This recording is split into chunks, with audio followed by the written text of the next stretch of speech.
Bhuj A division police મથકની ચોક્કસ ટીમે બાતમીના આધારે ગૌવંશનો જથ્થો સાથે એક આરોપીને પકડી પાડ્યો છે. મોટરસાઇકલ પણ કબજે કરવામાં આવી છે. ભુજ એ ડિવિઝન પોલીસે ચોક્કસ બાતમીના આધારે ગૌવંશ માંસના જથ્થા સાથે એક આરોપીને પકડી પાડી ધોરણસરની કાર્યવાહી હાથ ધરી છે.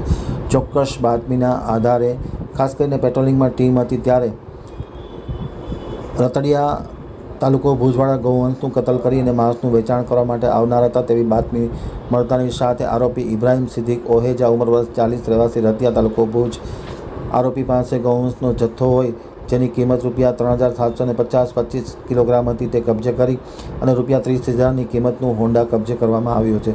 જ્યારે અન્ય એક આરોપી હુસમ આદમ રહેવાસી રતિયા તાલુકો ભુજવાળો નાસી ગયો હોય જેની પોલીસે શોધખોળ કરી છે.